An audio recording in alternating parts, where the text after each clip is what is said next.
Arestado ang dalawang minor de edad matapos mangdukot ng cellphone mula sa isang estudyante sa Maynila. Ang kanilang pagbuntot sa biktima nakunan pa ng CCTV. Balitang hatid ni Emil Sumangil, exclusive. Parang naglalaro lang ang dalawang batang lalaki nang una silang makunan ng CCTV camera na lumabas mula sa dulo ng looban. Sinundan nila ang mga dalagitang estudyanteng naglalakad.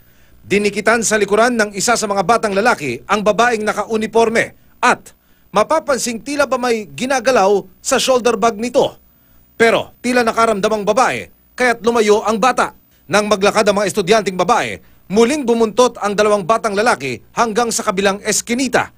Hindi na makikita sa kuha ng CCTV pero pagliku raw ng babae sa dulo ng looban, dinukot na dito ng bata ang cellphone mula sa bulsa ng shoulder bag ng dalagita.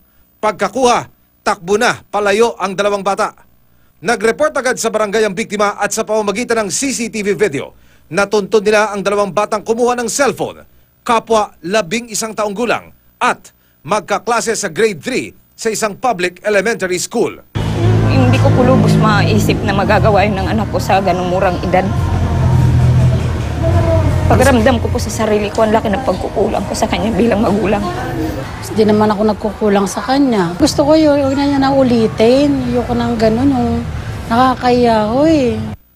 Na-recover at naibalik na sa biktimang grade 7 student ang cellphone na dinukot sa kanya. Ayon sa barangay, hindi baguhan sa pandurukot ang dalawa.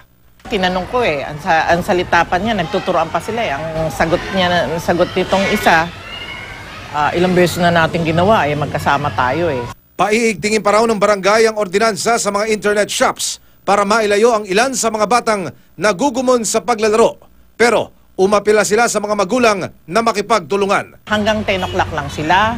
Bawal magpalaro ng mga estudyante, lalo na yung naka-uniform, yung galing sa Pero hindi rin natin maiiwasan kasi pagka sinita mo, ang sasabihin, gumagawa ako ng assignment.